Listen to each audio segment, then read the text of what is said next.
Winter on our homestead, there is still so much food to harvest. Cauliflower, broccoli, cabbage, snow peas and carrots, as well as potatoes, onions, garlic and pumpkin that we stored from last summer's harvest.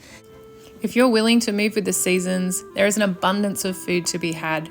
We have a freezer full of chicken, beef and pork. And also, while there are lambs ready to harvest in the paddock, there's also lambs being born.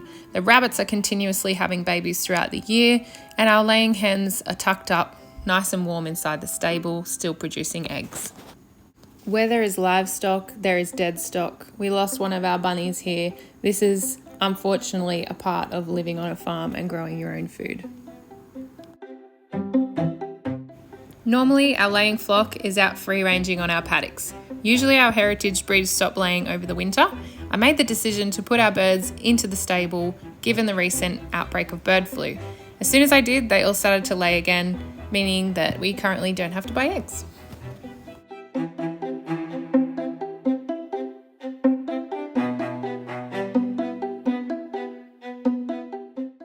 One thing I really am missing on our homestead currently is our dairy. We recently got a bull in to service our house cow and I made the mistake of drying her off. She's due in December and we will be back in milk. I can't wait.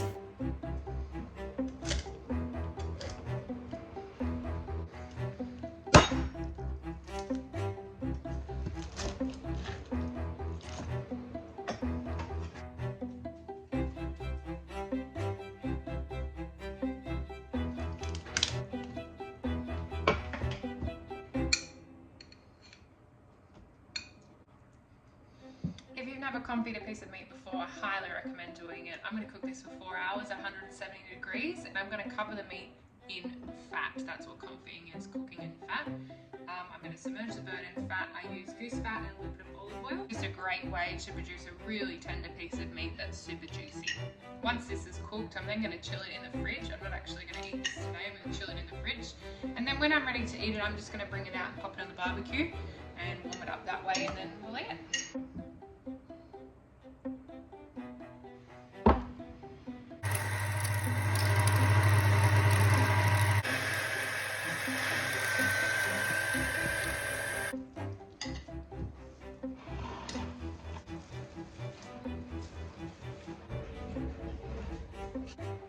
Now when the oven's on, I like to take advantage of that and put a few meals in the oven. Working here on some meatballs for a meatball sub. We'll probably have this for dinner tonight. And then I'm going to also put in a shoulder of pork to braise down so we can do some pulled pork on another day. If I'm making like veal and ricotta meatballs, or you know, a different type of meatball that I'm going to put with spaghetti, I'll make them a lot smaller. But these ones are going to be a bit bigger because we want nice big ones on top of our subs.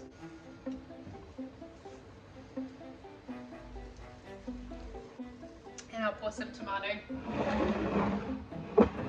some pureed tomato over the top, and then a little bit later on I'll bake them in the oven.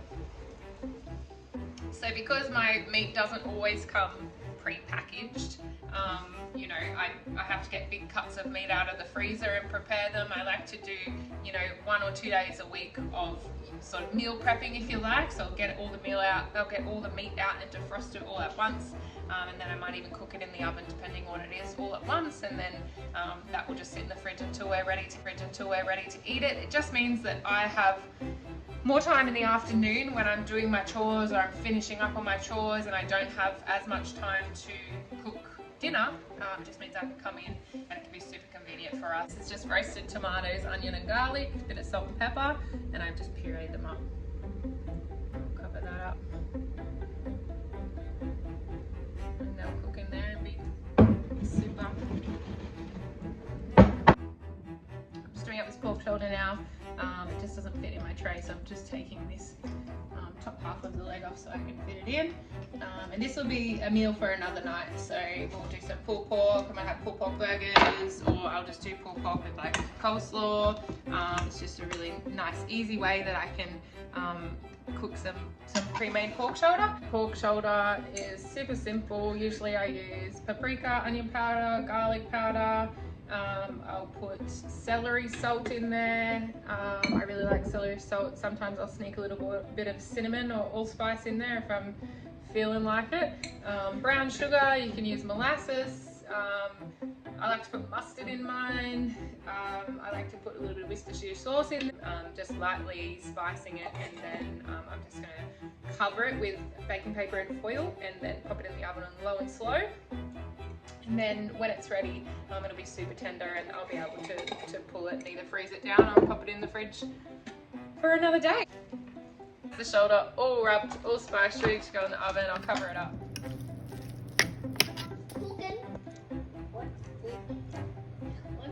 So good.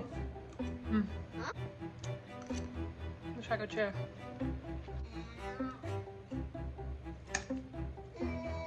Oh, big piece, sorry.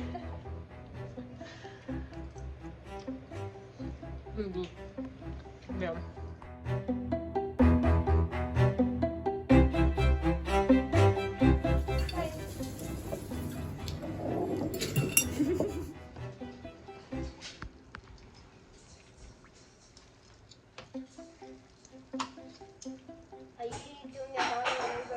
One thing I want more of this year is berries. While our young fruit trees are getting established, we're trying really hard to expand our berry patch. These strawberry bush plants have gotten enormous, so I'm just dividing them into 4, so hopefully I can get some more strawberry plants. This whole strip will be strawberries. I've got like a vining type down the end, and these are a bush variety. So originally I think I had 9 plants, and I'm hoping to divide them up and make this whole row full without having to buy any other plants. I just want to clarify here, I have 2 varieties of strawberries. There are hundreds of varieties of strawberries. I currently only have 2 planted, and that's what I'm talking about. The 2 varieties, I have fruit at different times. There's two main different types of strawberries. They fruit at different times, and so this bush variety fruits at a different time to the vining variety, or the variety that sends off little babies. These bush varieties don't send off little babies. Hoping to extend our harvest season, so it's a longer season. So that's probably a good size. So I might get 3 out of this big one.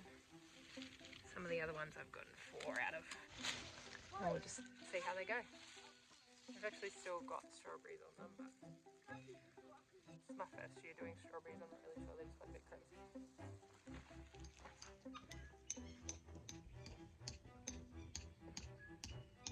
If it doesn't work and I kill these plants, I've left a big row intact, so they'll still produce strawberries, and the new plants, hopefully they will take and they'll be fine and we'll have tons of strawberries.